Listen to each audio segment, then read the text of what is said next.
तो आज का हमारा जो नया चैप्टर है, समझते हैं कि उसे क्यों पढ़ना चाहिए। नाम अभी समझ में आ ही जाएगा। तो मान लीजिए मैं एक छोटा सा प्रोग्राम बना रहा हूँ, और ये प्रोग्राम क्या करेगा, एक फंक्शन मैं डिफाइन कर रहा हूँ जो यूजर से एक नंबर इनपुट करेगा, और फिर उस नंबर को चेक करके बताया जाएगा कि नंबर इवन है या ऑड है। ठीक है, तो सिंपल सा फंक्शन मैंने बनाया, चेक इवन करके। और ये फंक्शन यूजर से नंबर इनपुट लेता है,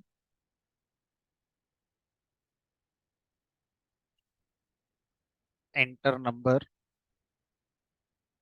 और इस नंबर को मैं लॉजिक लगाकर अपना इवन ऑड चेक कर लेता हूँ।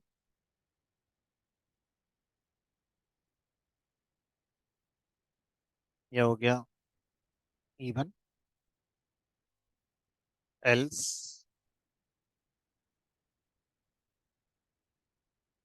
ऑड। यहाँ तक सब कुछ ठीक है, कोई दिक्कत नहीं है। अब मैं इस प्रोग्राम में एक फंक्शन और बनाता हूँ। वो फंक्शन क्या करेगा, मैं कोई एक फाइल बना रहा हूँ। मान लीजिए एफ ड्राइव के अंदर कोई फाइल है, data dot T x T करके, जिसको ये रीनेम करने वाला काम करेगा। तो फंक्शन का नाम कर दिया, मान लीजिए फाइल रीनेम, और इसके अंदर मैंने इंपोर्ट करा ओएस मॉड्यूल, और ओएस मॉड्यूल जो रीनेम वाला काम करता है वो हमने करा दिया। यहाँ पर सोर्स फाइल एफ ड्राइव के अंदर data dot T x T, और फिर उसके बाद यहाँ पर मैंने डाल दिया एफ ड्राइव के अंदर ही, इसका नाम कर दिया मान लीजिए my data dot T x T. तो मैं चाहता हूँ कि ये फंक्शन जब चले तो ये इस वाली फाइल का नाम data dot T x T से रीनेम करके my data dot T x T कर दे। ठीक है, अब दोनों फंक्शन मैंने बना दिए, और हम जानते हैं कि फंक्शन डिफाइन करने से नहीं चलते, कॉल करने से चलते हैं। और जिस ऑर्डर में हम इन फंक्शंस को कॉल करेंगे उस ऑर्डर में ये एग्जीक्यूट हमारे हो जाएंगे। तो मैंने क्या करा, सबसे पहले चेक इवन फंक्शन को कॉल करा, उसके बाद फाइल रीनेम करने वाले फंक्शन को मैंने चला दिया। अब मैं इस फंक्शन को जब कॉल करूंगा तो ये चेक इवन वाला फंक्शन शुरू हुआ, और वहां पर यूजर के नंबर के लिए इनपुट लिया जा रहा है। अच्छा, मान लीजिए ये इनपुट अभी 10 सेकंड हो गए, 15 मिनट हो गए, आधा घंटा हो गया, इनपुट अगर ना मिले तो क्या फाइल रीनेम वाला फंक्शन एग्जीक्यूट हो रहा होगा, या वो अभी वेटिंग में होगा? हाँ, क्या लगता है? वेटिंग में होना चाहिए, क्यों? क्योंकि सीक्वेंस के हिसाब से पहले चेक इवन फंक्शन कंप्लीट होगा, जब वो कंप्लीट हो जाएगा तभी तो फाइल रीनेम फंक्शन कॉल होगा। इसका मतलब वो वेटिंग में चल रहा होगा। अब अगर ये आधा घंटा, 1 घंटा, 1 दिन, 2 दिन तक इनपुट ना आए, तब तक वो फंक्शन वेटिंग में लगा रहेगा, चलेगा ही नहीं हमारा। अब अगर हम ध्यान से देखें, क्या इस बात से कोई कनेक्शन है कि नंबर जो यूजर से हम इवन ऑड पूछ रहे हैं, क्या उस बात का इस फाइल के रीनेम होने से आपस में कोई कनेक्शन है? हमने कहा नहीं, कनेक्शन तो कोई नहीं है। लेकिन जो आज तक हमने प्रोग्रामिंग में सीखा है उसके हिसाब से अगर हम देखें, तो हम सीक्वेंशियल एग्जीक्यूशन को ही सीखते हैं। जो स्टेटमेंट पहले लिखा होगा पहले वो चलेगा, जो बाद में लिखा है वो बाद में चलेगा। अगर पहले लिखा स्टेटमेंट टाइम ले रहा है तो आगे वाले स्टेटमेंट को वेट तो करना ही पड़ेगा, है ना, वो आगे लिखे हैं हमारे। ठीक है, अब यहाँ पर अगला चैलेंज क्या आएगा कि इन केस यूजर जो नंबर इनपुट दे रहा था उसने नंबर की जगह अपना नाम दे दिया और एंटर कर दिया। अब एंटर करते ही यहाँ पर क्या बन जाएगी, एरर आ जाएगी, एक्सेप्शन बन जाएगी। और हमें ये भी सिखाया गया है कि अगर मेरे प्रोग्राम में कहीं एक्सेप्शन आ जाए तो आगे का स्टेटमेंट नहीं चलता है। तो चेक इवन फंक्शन के अंदर एक्सेप्शन आ गई, ट्राई एक्सेप्ट मैंने लगाया नहीं है, एक्सेप्शन हैंडल करी नहीं है, तो प्रोग्राम मेरा बंद हो जाएगा। अभी बताओ, जो फाइल रीनेम फंक्शन इतनी देर से वेटिंग में लगा हुआ था, किसी काम का नहीं रहा, क्योंकि वो वहां तक कभी कंट्रोल पहुंचेगा ही नहीं, प्रोग्राम उससे पहले ही बंद हो जाएगा। ठीक है, तो इस प्रोग्राम में दो प्रॉब्लम हम ऑब्जर्व कर रहे हैं। पहली प्रॉब्लम यही है कि अगर मेरा इंटरप्रेटर किसी फंक्शन को चला रहा है और वो फंक्शन किसी वजह से रुका हुआ, लाइक यूजर इनपुट की वजह से रुका हुआ है, तो हम इंटरप्रेटर को ये कह रहे हैं कि ऐसा करो, इस दौरान आप खाली बैठे हो और फंक्शन चला दो, हमारा काम जल्दी पूरा हो जाएगा। ठीक है। और दूसरा चैलेंज ये है कि अगर इंटरप्रेटर ऐसा नहीं भी कर रहा है, तो जो काम अभी रुका हुआ है, मान लीजिए वो एक्सेप्शन दे दे, तो फिर आगे का कोई काम होगा भी नहीं, सारा काम ही खत्म हो जाएगा। जैसे कि अभी एक्सेप्शन आ गई, और एक्सेप्शन आ गई इस वाले में, अब वो फाइल जैसी थी वैसी रह गई होगी, उसमें थोड़ी चेंज हो गया होगा। तो फिर क्या कर सकते हो इसमें? हमने कहा इसमें हम एक रियल लाइफ कॉन्सेप्ट को रिलेट करना चाहते हैं। रियल लाइफ कॉन्सेप्ट क्या है? मान लीजिए ये कोई एक शॉप है।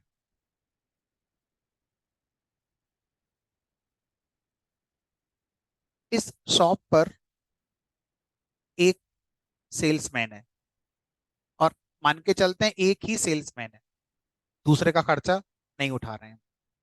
अब एक कस्टमर आया, ये मान लो C1 कस्टमर आया, और C1 कस्टमर को ये सेल्समैन डील कर रहा है। मान लो इसको शर्ट चाहिए, इसने इसको 4-5 शर्ट दिखाई। अब ये 4-5 शर्ट को लेकर ट्रायल रूम में गया, देखेगा, पहनेगा, सेल्फी डालेगा, फेसबुक पर डालेगा, लाइक आएंगे, पर पसंद करेगा, फिर बताएगा लूं ना लूं, है ना?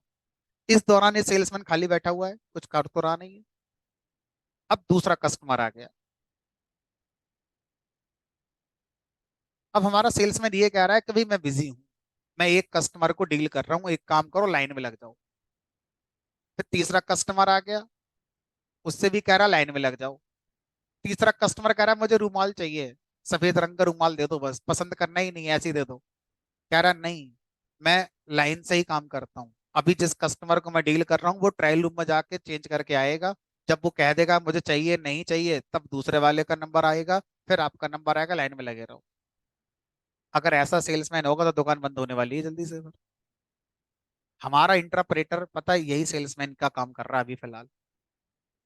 हमारा जो इंटरप्रेटर है अभी, जो उसका बिहेवियर है वो उसी सेल्समैन का है, जो हम चाहते हैं कि वो दुकान बंद कर दे हमारी, तो जो कि सही नहीं है।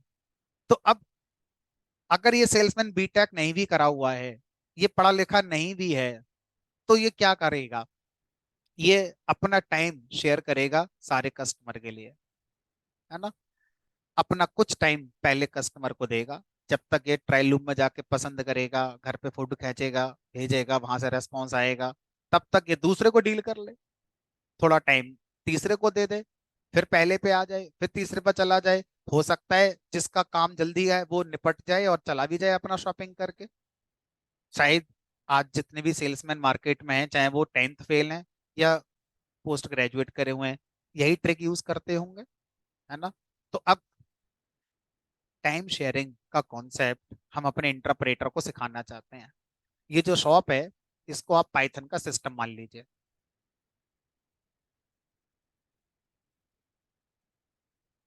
और ये जो सेल्समैन है, इसको आप इंटरप्रेटर मान लीजिए। अब हमने अपने इंटरप्रेटर से कहा इंटरप्रेटर F1 फंक्शन चलाओ। इंटरप्रेटर ने F1 फंक्शन को चलाना शुरू करा। अब हमने इंटरप्रेटर से कहा F2 भी चलाना है आपको, तो इंटरप्रेटर कर लाइन में लगा दो, पहले F1 खत्म करूंगा, फिर F2 चलाऊंगा, फिर जैसे जैसे कहोगे जिस सीक्वेंस में लिखा होगा उस सीक्वेंस में मैं चलाता रहूंगा। और अगर इस प्रोसेस में ये फंक्शन टाइम ज्यादा ले रहा है, तो ये जितना टाइम ले रहा है लेने दो, कोई दिक्कत नहीं है। हाँ, 1 मिनट रुकेंगे यार।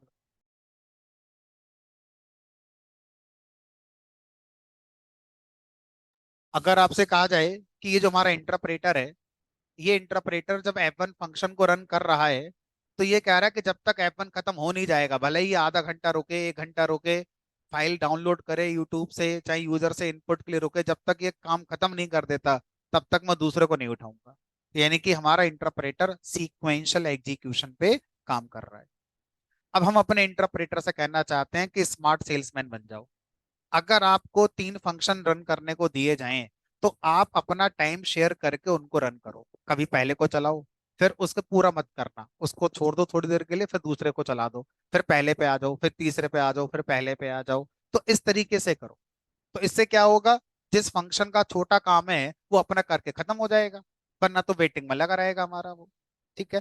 तो अब इंटरप्रेटर कह रहा है ठीक है, मैं ऐसा करने को तैयार हूं, लेकिन मेरी एक शर्त है। मैंने कहा बताओ क्या शर्त है। उसने कहा कि मुझसे फंक्शन मत चलाओ। तो फिर क्या चलवाएं?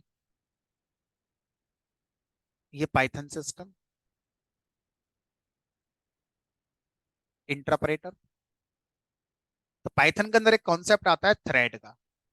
आप मुझसे थ्रेड को रन करवाना, आप मुझसे थ्रेड को रन करवाओ, और थ्रेड फिर फंक्शन को रन करेगी। फिर मुझे आप दूसरी थ्रेड को रन करने के लिए, और दूसरी थ्रेड दूसरा फंक्शन रन करेगी, एंड सो ऑन। तो अगर आप मुझसे फंक्शन की जगह थ्रेड रन कराते हैं, तो ऑटोमेटिकली जो मुझे बनाया गया है, इस तरह से ही बनाया गया है कि जब मैं मल्टीपल थ्रेड्स को चलाऊंगा तो टाइम शेयर करके ही चलाऊंगा। मैं एक थ्रेड को तब तक नहीं चलाता जब तक वो खत्म ना हो जाए। मैं उसको एक टाइम तक चलाता हूँ, उतने टाइम में खत्म हो जाए तो अच्छी बात है, नहीं होगी तो मैं दूसरे को मौका दूंगा, है ना। फिर पहली वाले के पास भी आऊंगा उसका काम पूरा कराने के लिए, फिर तीसरे पे जाऊंगा, फिर पहली पे जाऊंगा, फिर दूसरे पे जाऊंगा, इस तरीके से। अगर आप मुझसे फंक्शन ना कॉल करा के सीधे थ्रेड्स को रन कराएं और थ्रेड से फिर फंक्शन कॉल कराएं, तो आपका ये सेल्समैन वाला जो स्मार्ट सेल्समैन वाला कॉन्सेप्ट है पाइथन के अंदर आ जाएगा। तो जब मैं इस तरीके से काम कराऊंगा, तो उसके लिए फिर मुझे एक चीज का ध्यान रखना होगा।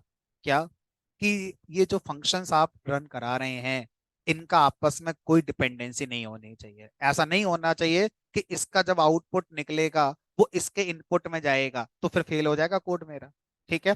तो जब आपके प्रोग्राम में एक से ज्यादा फंक्शन हो और वो एक दूसरे पे डिपेंड ना करते हो, तो आप क्या कर सकते हैं, थ्रेड्स के साथ उन फंक्शंस को रन कराएं, रादर देन आप डायरेक्ट फंक्शन को रन कराएं। ठीक है। तो इस कॉन्सेप्ट में जब मल्टीपल थ्रेड्स को इंटरप्रेटर टाइम शेयरिंग का यूज करके चलाता है, तो इसी को हम लोग क्या बोलते हैं, मल्टी थ्रेडिंग के नाम से जानते हैं। तो मल्टी थ्रेडिंग क्या है? मल्टीटास्किंग करने का एक पाइथन का तरीका है कि अगर मुझे मल्टीटास्किंग करनी है, जैसे आप क्लास में बैठे हो, क्लास भी ले रहे हो, है ना, स्पेशली ऑनलाइन वाले मोबाइल भी चला रहे हैं, है ना, और क्लास भी ले रहे हैं और अपने घर के काम भी कर रहे होंगे, मल्टीटास्किंग चल रही है उनकी, है ना। तो इसी तरह से अगर हम पाइथन के अंदर मल्टीटास्किंग करना चाहते हैं, तो उसके लिए जो तरीका दिया गया है वो क्या दिया गया है, मल्टी थ्रेडिंग का तरीका यहाँ पर दिया गया।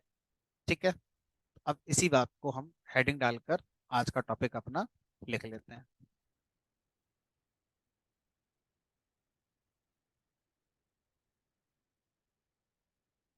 Multi threading, it is a technique to achieve multitasking in Python। ठीक है, पाइथन में मल्टीटास्किंग को अचीव करने की एक टेक्निक है। स्पेलिंग स्पेलिंग देख लेना अपने आप।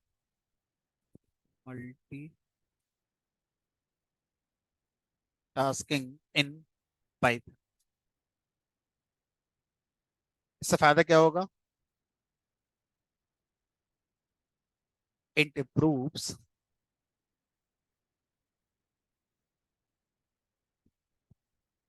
efficiency of application by reducing waiting time of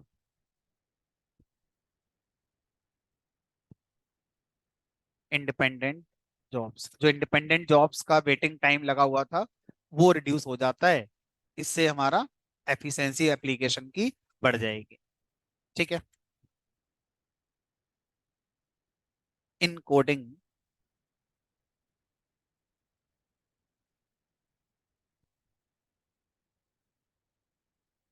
अब बात आती है कोड में थ्रेड क्या है। प्रोग्राम जब बनाएंगे तो उसमें थ्रेड क्या है, तो आंसर आया ऑब्जेक्ट। प्रोग्राम में थ्रेड एक ऑब्जेक्ट है। अब ऑब्जेक्ट है तो ऑब्जेक्ट किसका बनता है, किसी न किसी क्लास का। अच्छी बात यह है कि वो क्लास हमें नहीं बनानी है, वो क्लास पहले से ही पाइथन के अंदर बनी हुई है, हमें सिर्फ क्या करना है, उस क्लास का ऑब्जेक्ट बनाना है। Encoding A thread is an object of, अगर ये ऑब्जेक्ट है तो ये भी किसी क्लास का होगी, ऑफ थ्रेड क्लास। तो कोड में अगर हम बात करें तो पाइथन में थ्रेड नाम की एक क्लास होती है, और उस क्लास का एक ऑब्जेक्ट एक थ्रेड को रिप्रेजेंट करता है। अगर मैं 3 थ्रेड बनाना चाहता हूं तो मुझे 3 थ्रेड क्लास के क्या बनाने होंगे, ऑब्जेक्ट बनाने होंगे।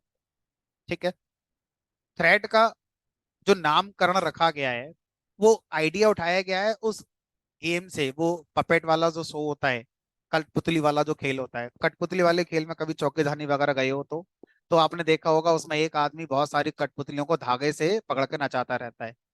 काइंड ऑफ मल्टीटास्किंग, मतलब धागे का मतलब है कि एक उंगली में एक धागा बांधो एक कठपुतली, दूसरी उंगली में दूसरा धागा बांधो तो दूसरी कठपुतली, नचाते रहो उनको, कभी इसको कभी उसको कभी इसको कभी इसको। तो वही तो आइडिया है कि हम क्या कर रहे हैं, इंटरप्रेटर से कह रहे हैं धागे बांध लो और एक एक करके सबको नचाते रहो, कभी इसको कभी उसको कभी इसको कभी उसको।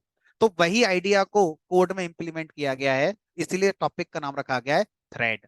अदरवाइज थ्रेड की हिंदी धागा होती है, उस धागे का इससे कोई कनेक्शन है, वही कनेक्शन निकला। ठीक है। अब हम कोडिंग की बात करें तो कोडिंग के अंदर थ्रेड क्या है, थ्रेड एक ऑब्जेक्ट हमारा होता है। ठीक है। अब कैसे इस काम को करेंगे उसको समझने की कोशिश करते हैं। तो मैंने क्या करा, सबसे पहले थ्रेड क्लास को इंपोर्ट करा, फ्रॉम थ्रेडिंग इंपोर्ट थ्रेड। ठीक है। उसके बाद अब वही फंक्शन जो आपने अभी थोड़ी देर पहले लिखे थे फिर से मैं लिख रहा हूँ।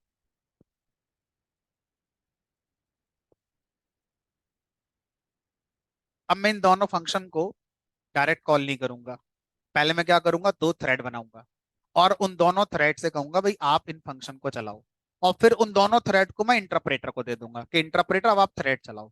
और इंटरप्रेटर कहता है जब भी मैं थ्रेड चलाऊंगा तो मैं टाइम शेयरिंग का यूज करके ही चलाऊंगा, आपको मुझसे कहने की जरूरत नहीं, मैं ऐसा ही करता हूँ। ठीक है। तो अब यहाँ पर हमने थ्रेड क्लास का ऑब्जेक्ट बनाया, T1 इक्वल टू थ्रेड,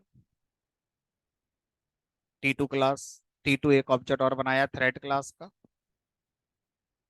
तो 2 थ्रेड बनकर मेरे प्रोग्राम में तैयार हो गए। अब सर ये कैसे पता चलेगा कि किस थ्रेड से कौन सा फंक्शन चलेगा, तो उसके लिए थ्रेड के कंस्ट्रक्टर में हम क्या पास करते हैं, टारगेट। हम बताएंगे थ्रेड को कि थ्रेड आपका टारगेट ये है, तो जैसे मैंने इसको बता दिया चेक इवन, कि भाई पहले वाली जो थ्रेड है इसका टारगेट हो गया चेक इवन फंक्शन को कॉल करना, और दूसरी वाली जो थ्रेड है इसका टारगेट मैंने कर दिया आपको फाइल रीनेम फंक्शन को चलाना है। अब आप चाहें तो एडिशनली थ्रेड के स्ट्रिंग नेम भी दे सकते हैं, जैसे तो T1 हो गया थ्रेड का ऑब्जेक्ट नेम, आप चाहें तो थ्रेड का एक नाम अपनी तरफ से दे भी सकते हैं, लाइक थ्रेड 1 ऐसे करके, या इवन थ्रेड या और थ्रेड, जो भी आप कोई लॉजिकल नेम देना चाहें स्ट्रिंग में तो आप दे सकते हैं। मैंने इसका नाम थ्रेड 1 थ्रेड 2 कर दिया। अभी मेरा काम पूरा नहीं हुआ है, मैंने थ्रेड्स बना ली दो, उनको उनका टास्क दे दिया। अब इन दोनों थ्रेड को मुझे किसको सबमिट करना है, इंटरप्रेटर के लिए। तो ऐसा करने के लिए सिंटैक्स में क्या लिखना होता है, किसी भी थ्रेड पर स्टार्ट मेथड कॉल करना होता है। जब किसी भी थ्रेड को हम स्टार्ट करते हैं इसका मतलब है कि हम उस थ्रेड को इंटरप्रेटर को हैंड ओवर कर रहे हैं। अब इंटरप्रेटर उसको टेक केयर करेगा। T2 को भी दे दिया हमने, T2 डॉट स्टार्ट। अब दोनों थ्रेड इंटरप्रेटर चलाएगा। अब इंटरप्रेटर ये कह रहा है कि मैं जिस थ्रेड को चला रहा हूं, अगर वो थ्रेड चलते चलते यूजर इनपुट के लिए रुक जाती है तो उस समय मैं मौका देखते ही दूसरी थ्रेड को चला दूंगा और वो जो काम करना चाहती है उसको मैं करने दूंगा। लेकिन दूसरी थ्रेड अगर कोई काम ऐसा कर रही है जो बहुत लॉन्ग रनिंग है, तो वो ये ना सोचे कि उसको ही मैं चलाता रहूंगा, मैं उसको भी कभी भी रोक सकता हूँ और वापस से फिर पहली थ्रेड पे आ सकता हूँ, हो सकता है उसका इनपुट आ गया हो। तो कब किस थ्रेड को वो चलाएगा, कब स्विच करेगा, ये हमारे हाथ में नहीं है, लेकिन मौके जितनी थ्रेड बनी है सबको वो देता रहेगा। ठीक है। अब देखो, अभी यूजर इनपुट के लिए मैं वेट कर रहा हूँ, इस दौरान इंटरप्रेटर ने मौका देखते ही T2 थ्रेड को चला दिया होगा, और जैसे ही वो चलाई होगी उसने अपना काम भी कर दिया होगा। इसका मतलब आप पीछे जाकर देखो आपका file data dot T x T rename होकर क्या हो गई होगी, my data dot T x T हो गई होगी। अब सोचो, अगर ये वाला काम रुक भी जाए तो क्या फर्क पड़ता है। अगर इसमें एक्सेप्शन आ भी जाए तो इंटरप्रेटर ये कह रहा है कि इस बार एक्सेप्शन थ्रेड में आएगी, और किसी भी थ्रेड की एक्सेप्शन सिर्फ उसी थ्रेड को अफेक्ट करेगी। हर थ्रेड इंडिपेंडेंट एग्जीक्यूट होती है। अगर किसी भी थ्रेड में कुछ एरर आती है तो सिर्फ वही थ्रेड बंद होगी, बाकी थ्रेड अपना अभी भी चलती रहती हैं। तो इससे अच्छा क्या है कि हम थ्रेडिंग के साथ ही प्रोग्राम बनाएं, क्योंकि बिना थ्रेड के प्रोग्राम बनाने में यह कि अगर एक्सेप्शन आ गई पूरा प्रोग्राम खत्म हो गया। लेकिन अगर मैं थ्रेड के साथ बनाता हूं तो एक्सेप्शन जिस थ्रेड में आएगी सिर्फ वही थ्रेड खत्म होगी, बाकी हमारी चलती रहेंगी। अब मैं इसमें गलती कर भी दूं तो क्या फर्क पड़ता है, जो थ्रेड अपना काम करके बंद हो गई है रोल बैक तो हो नहीं जाएगी हमारी, वो काम तो अपना कर ही चुकी है हमारा। ठीक है, फिलहाल सही कर देते हैं। तो इस तरह से हम क्या कर सकते हैं, मल्टी थ्रेडिंग के कॉन्सेप्ट को पाइथन में समझ सकते हैं। ठीक है। अब इंटरप्रेटर कह रहा है, यहां तक आपको समझ में आ गया कि थ्रेडिंग की जरूरत क्यों पड़ी। जब भी मुझे मल्टीपल इंडिपेंडेंट टास्क को रन करना होगा, जब भी मुझे मल्टीपल इंडिपेंडेंट टास्क को रन करना होगा तो मैं थ्रेड के बारे में सोचूंगा। तो सर ये बताओ कि ये टॉपिक तो अच्छा लग रहा है, ये तो बहुत पहले आपको पढ़ा देना चाहिए था, फिर आज क्यों पढ़ा रहे हैं जाते जाते। तो मैंने क्या शर्त रखी, प्रोग्राम एक होना चाहिए, उसमें एक से ज्यादा फंक्शन होने चाहिए, और वो एक दूसरे से इंडिपेंडेंट होने चाहिए, तभी तो थ्रेड के बारे में सोचोगे। अगर आप एक प्रोग्राम में एक से ज्यादा फंक्शन बनाते हैं और वो एक दूसरे पर डिपेंडेंट हैं तो थ्रेडिंग के बारे में आपको नहीं सोचना है। ठीक है। अब कुछ अगर आपसे कहूँ कि सर कोई रियल लाइफ एग्जाम्पल बताओ, सुबह हम जब उठते हैं तो सबसे पहले हमारे हाथ में मोबाइल होता है, और जब सोते हैं तो फिर मोबाइल होता है। तो उस पूरे 24 घंटे के सफर में कोई ऐसी एप्लीकेशन जहां पर थ्रेडिंग यूज होती हो, ने कहा real life applications based on threading. WhatsApp करा आपने किसी को एक इमेज, फिर उसके बाद आपने एक टेक्स्ट मैसेज करा, पहले कौन पहुंचेगा। इसका मतलब ये दोनों सीक्वेंस में नहीं गए, दोनों इंडिपेंडेंट काम थे, है ना। इसका मतलब क्या है, व्हाट्सएप पे जब भी मैं कोई इमेज अपलोड करता हूँ या कोई टेक्स्ट अपलोड करता हूँ तो वो एक इंडिपेंडेंट थ्रेड से अपलोड होता है। इसलिए जो छोटा है, जो कम समय में काम हो रहा है, वो पहले वहां पर वहां हमारा पहुंच जाता है। ठीक है। तो डाउनलोडिंग, मैंने 4 फाइल डाउनलोड करी इंटरनेट से, पहली दूसरी तीसरी चौथी, जरूरी है पहले पहली कंप्लीट होगी। इसका मतलब क्या हुआ, बिहाइंड द सीन जो डाउनलोडिंग फाइल्स की होती है, ये हमारा कैसी हो रही है, इंडिपेंडेंट थ्रेड से हो रही है, सब इंडिपेंडेंट है, जिसको जब मौका मिला चली, और जिसने काम पूरा कर दिया वो थ्रेड काम करके अपना खत्म भी हो गई। ठीक है। Uploading and downloading of files in any application, चाहे वो वेबसाइट हो, चाहे मोबाइल एप्लीकेशन हो, चाहे व्हाट्सअप हो, चाहे पेटीएम हो, चाहे कुछ भी हो, जहां भी अपलोडिंग डाउनलोडिंग फाइल की होती है वो इंडिपेंडेंट थ्रेड से ही आपकी कराई जाती है। दूसरा, आप मान लीजिए किसी जगह जाते हैं और वहां पर आपको वाईफाई का कनेक्शन मिल जाता है, फिर आप उस जगह से बाहर निकल आते हैं और काफी टाइम के बाद दोबारा उस रास्ते से गुजरते हैं तो अपने आप वाईफाई पकड़ लेता है, आपने ऑन वन भी नहीं करा, अपने आप कनेक्शन बन जाता है। कैसे, बैकएंड में एक थ्रेड चल रही होती है जो वाईफाई का सर्चिंग अपने आप करती रहती है। आप मोबाइल चला भी रहे हो फ्रंट पर और बैकएंड में वो थ्रेड चल रही है जो अपना काम कर रही है, आपको पता भी नहीं वो अपना काम कर रही है ना। सर्चिंग वाईफाई, है ना। और देखो, मान लीजिए आपसे कहा जाए कि जैसे ब्राउजर में चला रहा हूं अभी, ठीक है, अब इस ब्राउजर पे अभी जुपिटर चल रहा है, अगर मैं एक टैब और खोलकर गूगल चला लूं तो जुपिटर रुक गया या वो चल रहा होगा, चल रहा होगा। बिहाइंड द सीन आम इंसान की भाषा में हम जिसे टैब कहते हैं, ब्राउजर का कोड जब बनाया गया होगा तो हर टैब एक थ्रेड से दिखाया गया होगा। यानी जैसे ही मैंने न्यू टैब पे क्लिक करा, कोडिंग में क्या हुआ होगा, पीछे एक नई थ्रेड हमारी क्रिएट हो गई होगी। तो each tab in browser is represented by thread. Each tab in browser क्या है? थ्रेड। और देखो, अगर आपसे कहा जाए कि आप कोई एनिमेटेड स्क्रीन देख रहे हैं, मान लो फॉर एग्जांपल कोई वेबसाइट आपने खोली ट्यूटोरियल पढ़ने के लिए पाइथन पे, इधर एक ऐड घूमता हुआ नजर आ रहा है, इधर से एक ऐड आ रहा है घूमता हुआ, एक इधर से ऐड आ रहा है, एक इधर आ रहा है। तो ये चारों अलग अलग चल रहे हैं अपने। इधर टाइम भी चल रहा होगा, डेट टाइम अपना चल रहा होगा लगातार। तो एक पेज पर ये चार काम एक साथ कैसे हो रहे हैं? चार थ्रेड, ये थ्रेड एक एडवर्टीजमेंट चला रही है, ये थ्रेड एक लोगो घुमा रही है उस वेबसाइट का, ये थ्रेड ये वाला पार्ट कंट्रोल कर रही है, ये थ्रेड ये वाला पार्ट कंट्रोल कर रही है। तो ये जो वेबसाइट आप बना रहे हैं, ज्यादातर जो वेबसाइट आपकी बन रही हैं, ये सब आपकी कैसी बन रही होती हैं? थ्रेड का यूज करके आपकी बन रही होती है, जितनी भी एनिमेटेड वेबसाइट्स हैं।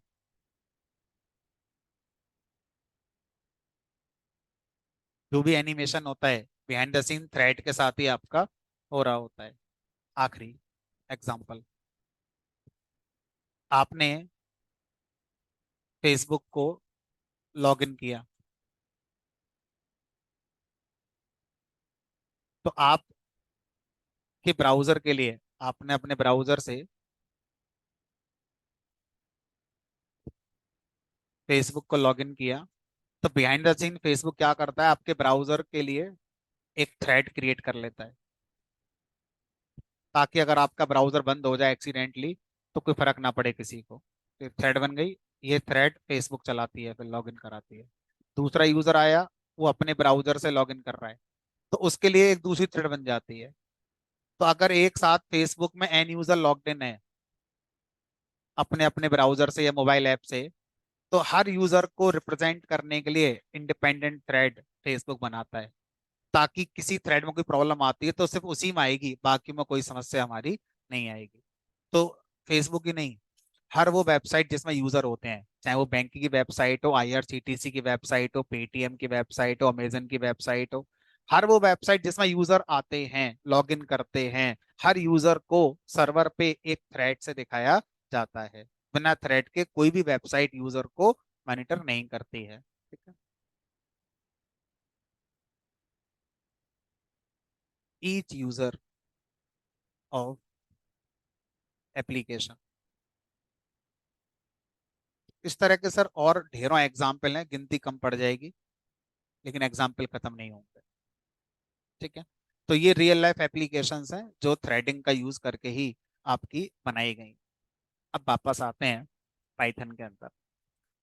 पाइथन में ये कहा गया कि भाई जब इंटरप्रेटर को बनाया गया था, तो आज आपने ये समझा कि हमारा जो इंटरप्रेटर है, ये डायरेक्ट फंक्शन भी चला सकता है और थ्रेड भी चला सकता है। वास्तव में इंटरप्रेटर सिर्फ थ्रेड ही चला सकता है, डायरेक्ट फंक्शन कभी नहीं चला सकता है। सर ऐसे कैसे?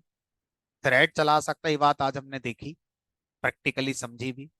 आज से पहले तो थ्रेड का हमने नाम भी नहीं सुना था, इंटरप्रेटर ही हमारे सारे कोड को चला भी रहा था। तो आप ये कैसे कह सकते हैं कि इंटरप्रेटर फंक्शन कभी चलाता ही नहीं है, सीधा थ्रेड ही चलाता है? तो इसका मतलब ये हुआ कि जब हम किसी भी प्रोग्राम को, मान लीजिए मेरा पहला प्रोग्राम है हेलो प्रिंट करने वाला, फर्स्ट प्रोग्राम है मेरा, जिस दिन आपको हेलो प्रिंट करना सिखाया गया था, आपने लिख दिया प्रिंट, और प्रिंट के अंदर हेलो। ये प्रोग्राम मैंने इंटरप्रेटर को रन करने को दिया, तो इंटरप्रेटर ने इस प्रोग्राम को चलाया ही नहीं। उसने क्या करा, पहले एक थ्रेड बनाई, आपसे नहीं पूछता, ये काम वो करता चला आ रहा है, पहले दिन से करता चला आ रहा है। एक थ्रेड खुद बनाएगा, क्योंकि इंटरप्रेटर थ्रेड ही चलाता है, सीधा प्रोग्राम को नहीं चलाता। और उस थ्रेड का नाम मेन थ्रेड होता है। तो by default her programme main thread से ही रन होता है। फिर ये मेन थ्रेड आपके प्रोग्राम का जो कोड है वो एग्जीक्यूट कर रही है। तो इंटरप्रेटर उस समय भी थ्रेड चला रहा था, आज भी थ्रेड चला रहा है और हमेशा थ्रेड चलाएगा। चाहे पाइथन एआई हो, चाहे पाइथन जेंगो हो, चाहे पाइथन सिलेनियम हो, चाहे पाइथन आईओटी हो, अगर वो पाइथन का हिस्सा है तो इंटरप्रेटर क्लियर है कि भाई मैं तो थ्रेड चलाता हूँ। आप कुछ बनाओ ना बनाओ, सबसे पहली थ्रेड मैं ही बनाऊंगा जिसका नाम मेन थ्रेड ही होगा। आपने अपनी थ्रेड जो बनाई वो चाइल्ड थ्रेड कहलाएंगी, यानी कि जो T1 थ्रेड और T2 थ्रेड है इनको हम क्या बोलेंगे, चाइल्ड थ्रेड का नाम बोलेंगे। ठीक है। तो अब ध्यान से देखो, इस बात को प्रैक्टिकली कैसे साबित किया जा सकता है कि interpreter by default main thread पे काम करता ही है। अगर मैं आपसे कहूं यही मेरा आज पहला प्रोग्राम है, प्रिंट हेलो, और मैंने कर दिया प्रिंट बाय, साबित करके दिखाओ कि ये दो स्टेटमेंट इंटरप्रेटर डायरेक्ट नहीं चला रहा है, इंटरप्रेटर थ्रेड चला रहा है मेन थ्रेड, और मेन थ्रेड ये दोनों स्टेटमेंट चला रही है। तो उसके लिए हमें क्या दिया गया, थ्रेडिंग मॉड्यूल के अंदर एक फंक्शन दिया गया जिसका नाम है current underscore thread. Current underscore thread function ये कहता है कि मुझे जिस जगह कॉल किया जाएगा उस जगह कौन सी थ्रेड चल रही है वो लाकर मैं आपको दे दूंगा। मैंने कहा ठीक है, करंट थ्रेड फंक्शन कॉल करा। इससे एक नई थ्रेड क्रिएट नहीं होती है, जो भी थ्रेड इस समय अवेलेबल है प्रोग्राम में वो थ्रेड का ऑब्जेक्ट लाकर मुझे दे दिया जाता है। अब अगर मैं उस थ्रेड ऑब्जेक्ट से पूछूं कि भाई थ्रेड ऑब्जेक्ट अपना नाम बताओ, तो ये थ्रेड अपना नाम बताएगी। क्या बता रही है, मेन थ्रेड। यानी कि इस पूरे कोड में कोई थ्रेड मैंने बनाई नहीं है, मैं तो सिर्फ गेट करके देख रहा हूँ कोई है कि नहीं। तो निकल कर आ गई थ्रेड एक, और उसका नाम जब पूछा तो उसने क्या बता दिया, मेन थ्रेड। अब अपने पहले वाले प्रोग्राम में आ जाओ। इसका मतलब यह है कि इस प्रोग्राम में टोटल 3 थ्रेड है, दो तो आपने बनाई, एक, दो, और एक मेन थ्रेड जो पहले से बनी होगी। तो अब ये बताओ कौन सी थ्रेड क्या काम कर रही है। हमने अगर देखो इस फंक्शन को कॉल करने वाला काम किसको दे रखा है हमने, T1 को, और इस फंक्शन को कॉल करने का काम किसको दे रखा है हमने, T2 को। ध्यान से, ये थ्रेड बनाने वाली जो लाइन है, ये लाइन कौन चला रहा है, मेन थ्रेड। ये लाइन कौन चला रहा है, मेन थ्रेड। तो मेन थ्रेड ने ही T1 थ्रेड बनाई, मेन थ्रेड ने ही T2 बनाई। फिर T1 ने इस फंक्शन और इस फंक्शन को चलाया होगा, और मेन थ्रेड ने ही स्टार्ट करी ये दोनों थ्रेड। तो कोई भी काम जो हमने इन दोनों फंक्शन के बिना लिखा है पूरे प्रोग्राम में, वो बाय डिफॉल्ट कौन कर रही है, मेन थ्रेड ही कर रही है।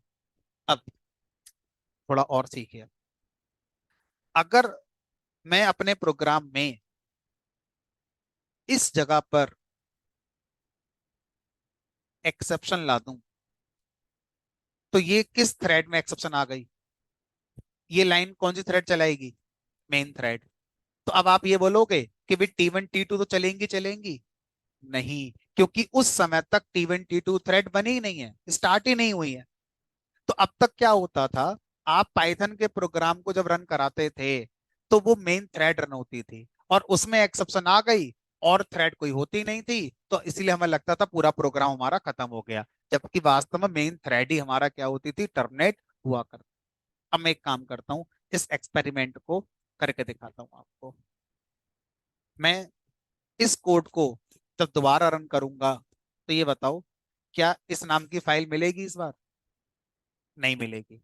यानी कि एक्सेप्शन आएगी किस वाली थ्रेड में आएगी, T2 वाली में। लेकिन T1 थ्रेड को तो फर्क नहीं पड़ना चाहिए, T1 थ्रेड तो अपना पूरा काम करके बंद होनी चाहिए। हमने कहा ये बात चेक कर लेते हैं, एक्सेप्शन आ गई, एक्सेप्शन इन थ्रेड 2। T1 कहाँ है, सर वो इंतजार कर रही है, नंबर दो, चल रही है वो, नंबर दो, नगर लो 13, और नंबर है। समझ में आ रहा है मल्टी थ्रेडिंग का कॉन्सेप्ट क्या कहता है हमारा, हर थ्रेड इंडिपेंडेंट एग्जीक्यूट होती है, उसमें जो भी गलतियां हैं वो उस थ्रेड को अफेक्ट करेंगी। बाकी थ्रेड को अफेक्ट हमारा नहीं करती, हर थ्रेड इंडिपेंडेंट चलती है। अब हम क्या नहीं कर सकते, हम इंटरप्रेटर को ये फोर्स नहीं कर सकते कि इस थ्रेड को इतनी देर चलाओ फिर इसको चलाना।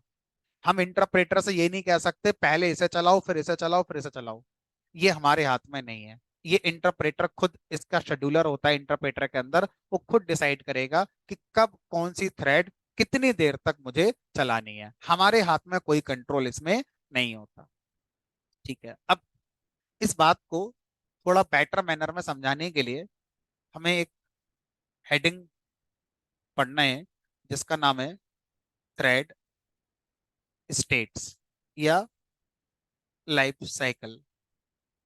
थ्रेड का जीवन चक्र या थ्रेड की अलग अलग स्टेट्स, जो अवस्थाएं थ्रेड की होती हैं, किन किन स्टेट्स में होकर थ्रेड अपना एग्जीक्यूशन कंप्लीट हमारा करती है। ठीक है, तो उसमें हमारी 5 स्टेट्स आती हैं जिनको ग्राफिकली मैं अभी समझाऊंगा। एक न्यू स्टेट आती है, न्यू के बाद दूसरी आती है रनेबल स्टेट, फिर आती है रनिंग स्टेट, फिर उसके बाद आती है आपकी blocked state, last one is your and state. तो कोई भी थ्रेड अपना जीवन इन 5 स्टेट्स में रहते हुए कंप्लीट करती है। जरूरी नहीं है पांचों में जाएगी, हो सकता है 2 से ही काम हो जाए, हो सकता है 3 से हो जाए, हो सकता है 5 में जाए। तो अब कब किस समय थ्रेड कहाँ होती है वो देख लेते हैं। तो जैसे ही आपने क्या करा, थ्रेड क्लास का ऑब्जेक्ट क्रिएट करा, टी इक्वल टू थ्रेड, तो उस पॉइंट पर हम कहते हैं thread is in new state. Thread हमारा क्या है, न्यू स्टेट में आ गई, न्यू बॉर्न, यानी कि थ्रेड का ऑब्जेक्ट क्रिएट हो गया। लेकिन अभी ये इंटरप्रेटर को हैंडओवर नहीं करी गई है, अभी बस ये पता है कि थ्रेड बन गई है और इसको ये काम करना है, लेकिन अभी वो काम ये कर नहीं रही क्योंकि थ्रेड ने अभी थ्रेड को चलाया नहीं गया है। ठीक है, अब आपने क्या करा, जो थ्रेड अभी नहीं बनी थी उसके ऊपर स्टार्ट मेथड कॉल कर दिया। जैसे ही आपने थ्रेड के ऊपर स्टार्ट मेथड कॉल करा, अब यहां से 2 बातें हो सकती हैं। पहली बात, इंटरप्रेटर जो अभी एग्जिस्टिंग थ्रेड है, हो सकता है उसको चलाने में बिजी रहे और आपकी बात ना सुने, और हो सकता है कि आपने जिस थ्रेड को अभी स्टार्ट करवाया है उसी को चलाना शुरू कर दो, जिसको अभी वो चला रहा था उसको छोड़ दे चलाना हमारा। तो दोनों केस में हमें एक मेमोरी बफर चाहिए होता है और उसको हम बोलते हैं रनेबल स्टेट। रनेबल स्टेट में वो थ्रेड आएगी जो या तो अभी चल रही थी और आपने जिस थ्रेड को स्टार्ट के लिए कहा उसको चलाया गया, और जो चल रही थी उसको डाल देंगे कहां पर, रनेबल में। या जो चल रही है उसी को चलाते रहेंगे और जो आपने कहा स्टार्ट कर दो उसको उठाकर डाल दिया रनेबल में। रनेबल का मतलब है रन होने के एबल, तैयार रहो, इंटरप्रेटर कभी भी आपको अब चला सकता है। मतलब इंटरप्रेटर के लिए आपका शेड्यूल कर दिया गया है, अब कभी भी मौका मिलेगा इंटरप्रेटर को थ्रेड को उठाकर वो चला देगा। तो रनेबल स्टेट में at a time multiple thread हमारी हो सकती हैं। उसके बाद एक स्टेट आती है रनिंग स्टेट। अब जो रनिंग स्टेट आती है, रनिंग स्टेट में क्या होता है, एक्चुअल में इंटरप्रेटर क्या कर रहा है, थ्रेड को रन कर रहा होता है। मतलब वो थ्रेड अपना काम कर रही होती है जिस काम के लिए हमने उसे बनाया था, थ्रेड हमारी रन हो रही होती है। अब इंटरप्रेटर इस बात को मॉनिटर करता है कि ऐसा ना हो कि जिस थ्रेड को मैं अभी चला रहा हूँ वो चलती रहे, क्योंकि बाकी थ्रेड भी तो इंतजार में है, उनको भी तो मौका मिलेगा हमारा, बाकी कस्टमर भी खड़े हुए हैं, सभी को मौका मिलना चाहिए। तो अब इंटरप्रेटर एक टाइम तक थ्रेड को रन करता है, ना कि उसके खत्म होने तक। और जैसे ही वो टाइम पूरा हो जाता है वैसे ही उस थ्रेड को वापस से उठा के कहाँ डाल देता है, रनेबल स्टेट में डाल देता है। और इस प्रोसेस को हम जानते हैं प्री एम्पशन के नाम से। प्री, एक होता है प्री, एक होता है पोस्ट। प्री माने पहले, पोस्ट माने बाद में। एम्पशन शब्द बना एम्प्टी, एम्प्टी माने खाली कराना। हमने क्या करा, हमने थ्रेड को इंटरप्रेटर से खाली करा लिया काम पूरा होने से पहले ही। तो इसे क्या बोलते हैं, प्री एम्पशन। क्यों करा लिया खाली थ्रेड को इंटरप्रेटर से, क्योंकि इंटरप्रेटर कह रहा है मुझे और भी थ्रेड को चलाना है उनको भी तो मौका देना है, उनको भी तो अपना अपना काम करवाना है। तो इस तरह से थ्रेड प्रीएम्प्ट होकर रनेबल में चली गई, और रनेबल से कोई थ्रेड वापस आ गई रनिंग में। तो इस तरह से ये स्विचिंग हमारी रनेबल टू रनिंग थ्रेड्स की चलती रहती है। लेकिन मान लीजिए किसी भी थ्रेड को इंटरप्रेटर ने रनिंग में रखा, और वो थ्रेड चलेगी यूजर से इनपुट लेने। अब इंटरप्रेटर इस बात को जानता है कि अगर थ्रेड यूजर से इनपुट लेने चली गई है तो अब वो रुकेगी, पता नहीं कब इनपुट आएगा। तो अब इस बार उसको उठाकर नेवल में नहीं डालते, इस बार उसके लिए अलग स्टेट बना दी गई है। ऐसी सिचुएशन जहां पर थ्रेड किसी वजह से रुकी हुई है, वो वजह यूजर से इनपुट लेना हो सकती है, वो वजह कहीं से फाइल डाउनलोड होना हो सकती है, या स्लीप फंक्शन आपने कॉल कर दिया, जो भी वजह है। तो उस केस में एक अलग स्टेट बनाई जाती है, और उस स्टेट का नाम होता है ब्लॉक्ड स्टेट। ब्लॉक्ड स्टेट में थ्रेड को तब लाया जाता है जब उसके पास कुछ कमी है, उसको चलने के लिए किसी रिसोर्स की जरूरत है, और उसके पास वो रिसोर्स अभी नहीं है। तो उसको उठाकर रनेबल में नहीं रखेंगे, उसको उठाकर डाल देंगे ब्लॉक्ड स्टेट में। तो हम इस पॉइंट पर कहते हैं कि थ्रेड को हमने क्या कर दिया, सस्पेंड कर दिया। थ्रेड हमारी सस्पेंड हो गई। ठीक है।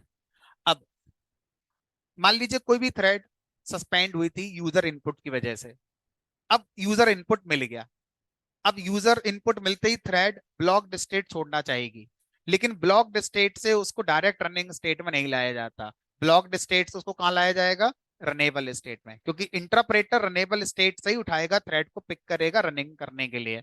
तो यहां से थ्रेड हमारा रिज्यूम होकर जाती है कहां पर, रनेबल स्टेट।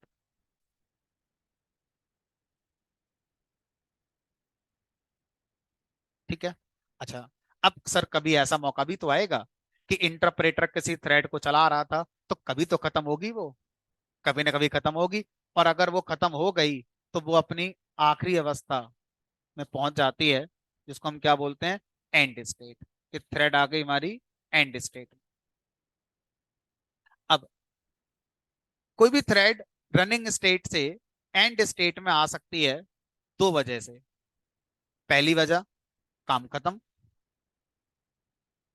कंप्लीटेड। दूसरी वजह क्या आ गई उसमें, एक्सेप्शन आ गई, कोई गलती भी हो सकती है। अगर किसी थ्रेड में कोई एक्सेप्शन आ गई और आपने ट्राई एक्सेप्ट नहीं लगा रखा है, तो भी तो थ्रेड बंदी हो जाएगी हमारी। तो ये थ्रेड की लाइफ साइकिल है। इसमें आप ध्यान से देखें तो कोई भी थ्रेड अपना काम पूरा करने के लिए कई बार रनेबल स्टेट में आ सकती है, कई बार ब्लॉक्ड स्टेट में जा सकती है, कई बार रनिंग में आ सकती है, लेकिन एक ही बार वो न्यू स्टेट में होती है, और एक ही बार वो एंड स्टेट में होती है। तो किसी भी थ्रेड की पांच स्टेट्स होती हैं, जिनमें से न्यू और एंड में वो एक एक बार आती है। जैसे इंसान एक बार जीता है, एक बार पैदा होता है, एक बार मर जाता है। बाकी बीच में अपना स्कूल में जाओ, खेलो कूदो, जो करना है वो करो, है ना। तो ये इस तरह से हमारा इंसान का भी जीवन चक्र कुछ ऐसा ही होता है। तो एक बार एक काम सबसे पहले होता है, एक बार एक काम अंतिम संस्कार लास्ट में होता है हमारा, उसके बाद खत्म। फिर पुनर्जन्म वाली कहानी फिलहाल यहाँ पर नहीं है। ठीक है। तो इस तरह से ये थ्रेड की क्या होती है, हमारी स्टेट्स होती हैं। इनको आप कितना और एक्सप्लोर करके किसी को बता सकते हो, लिख सकते हो, वो आप लिख सकते हो। ठीक है। अब यहाँ पर जब आप किसी थ्रेड को चलाते हैं तो कुछ और बातों का भी ध्यान रखते हैं। जैसे कोई भी थ्रेड जो आपने एक बार स्टार्ट कर दी है, अब आप उसे दोबारा स्टार्ट नहीं कर सकते। किसी भी थ्रेड को आप एक ही बार स्टार्ट कर सकते हैं, एक से ज्यादा बार स्टार्ट करने पर आपको एक्सेप्शन मिलती है। Threads can only be started once. एक थ्रेड को एक बार आपने स्टार्ट कर दिया तो फिर वो हमारी क्या आ जाएगी, एरर आ जाएगी। ठीक है, इन बात का ध्यान रखेंगे। अब सर ये बताओ, एक थ्रेड से दो काम कराने हैं, करा सकते हैं कि नहीं करा सकते। एक थ्रेड से दो काम कराने हैं, मतलब मेरे पास एक फंक्शन है F1, एक फंक्शन है F2, और ये मैंने अपनी थ्रेड बनाई, मान लो T1 इक्वल टू थ्रेड यहाँ लिखा टारगेट इक्वल टू, अब बताओ मैं F1 लिखूं यहाँ पर फिर कॉमा F2 ऐसे लिखूं कि मैं चाहता हूँ एक थ्रेड दो काम करे, तो ऐसे करेगी? हमने कहा नहीं, थ्रेड का टारगेट कोई एक ही फंक्शन हो सकता है, दो नहीं हो सकते। तो फिर तो सर एक थ्रेड एक ही काम करे, हमने कहा नहीं, दूसरा भी करेगी। कब? हमने कहा F1 के अंदर से आप F2 कॉल कर दीजिए। तो पहले थ्रेड कौन सा काम उठाएगी? F1। F1 के ये स्टेटमेंट चलाएगी, फिर यहां से किसे चलाना शुरू कर देगी? F2 को। F2 कंप्लीट करेगी, फिर उसके बाद वापस F1 पे आ जाएगी। इस तरह से हमारा काम होगा, लेकिन सीक्वेंशियल होगा। तो जब एक थ्रेड से एक से ज्यादा काम कराते हो तो सीक्वेंशियल ही होगा, फिर कंकरेंसी यानी कि टाइम शेयरिंग वाला काम नहीं होता। टाइम शेयरिंग मल्टीपल थ्रेड्स के साथ अप्लीकेबल है, सिंगल थ्रेड टाइम शेयरिंग के साथ अपने मल्टीपल टास्क को नहीं कर सकती। तो एक थ्रेड से अगर मैं एक काम करा रहा हूं तो दूसरी थ्रेड के साथ वो टाइम शेयरिंग करके हो रहा होगा। लेकिन अगर मैं एक थ्रेड से तीन काम कराऊंगा तो पहले वो थ्रेड पहला काम निपटाएगी, फिर दूसरा, फिर तीसरा। क्योंकि आप जो कोड लिखेंगे उसमें टारगेट में एक ही फंक्शन का नाम दे सकते हैं। अब वो फंक्शन अपने अंदर से जिस ऑर्डर में, जिस सीक्वेंस में अगला फंक्शन कॉल करेगा, उसी सीक्वेंस में वो थ्रेड वो काम हमारा शुरू करना शुरू कर दे। अब यहां से मैं F3 कॉल कर दूं तो अब यही थ्रेड F3 पे चली जाएगी, फिर वापस F2 पाएगी, फिर यहाँ F1। तो सीक्वेंस क्या रहेगा जो आपने डिफाइन कर दिया है? तो it is like entry point function of thread. तो थ्रेड का एक ही एंट्री पॉइंट हो सकता है, और वहां से अब आप उससे जितने चाहें उतने काम अपने करवा सकते हैं। ठीक है। अब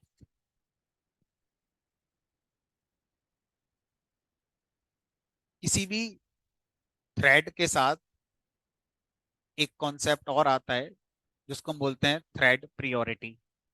प्रियोरिटी का मतलब क्या है? जैसे हम कई बार थ्रेड बनाते हैं तो हम थ्रेड की प्रियोरिटी बता देते हैं कि हम इस थ्रेड को, यहाँ तो आ ही नहीं रहा है, तो पाइथन के अंदर प्रियोरिटी वाला कॉन्सेप्ट प्रोग्रामर के लिए अवेलेबल नहीं है।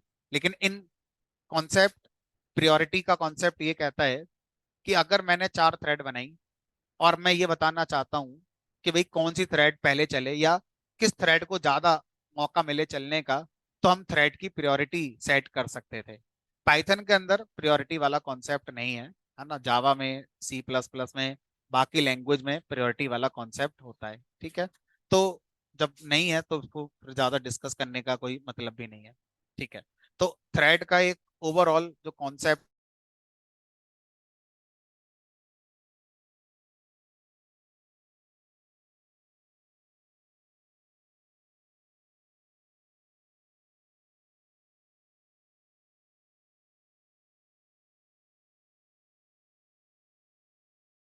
को रिप्रेजेंट करेगी, दूसरी थ्रेड एक दूसरा एग्जीक्यूशन को रिप्रेजेंट हमारा करेगी। इस बात को मैं यहाँ पर लिख भी देता हूँ।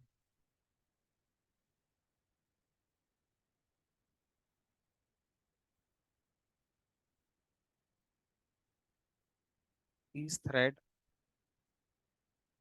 represents an independent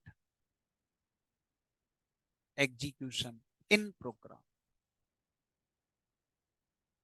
her thread independent execution represent करती है, इसको हाईलाइट करके लिख देते हैं।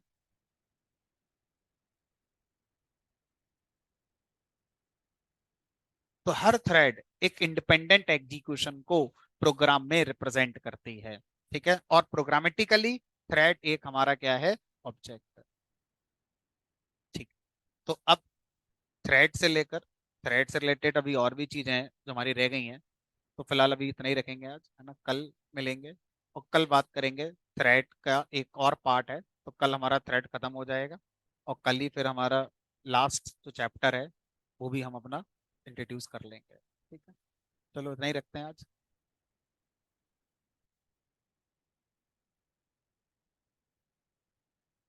ठीक है। हम्म।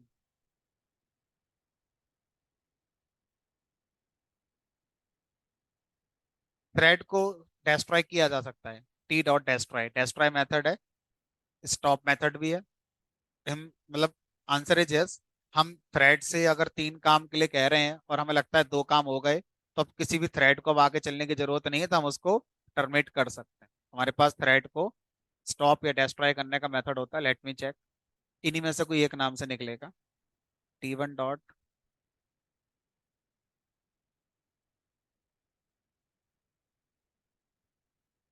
देखो, इंटरप्ट करके आ रहा है।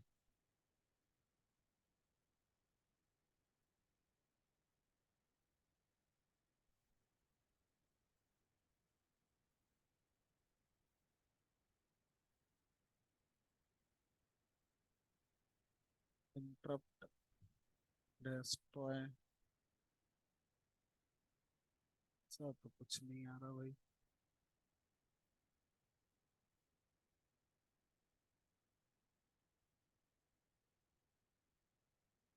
इज अलाइव, डेमन ज्वाइन, नेव, run, set daemon, set name, start.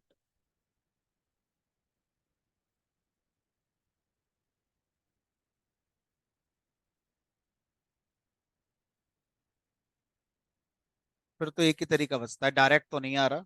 सिस मॉड्यूल इंपोर्ट करेंगे और क्या कर देंगे यहाँ पर, सिस डॉट एग्जिट। ये हमारे पास लास्ट तरीका हो। तो कोई भी थ्रेड अगर चल रही है और हम उसे बंद करना चाहते हैं तो एग्जिट कर सकते हैं। एक तरीका ये होगा, डायरेक्ट नहीं आ रहा। और एक तरीका दूसरा, एक्सेप्शन।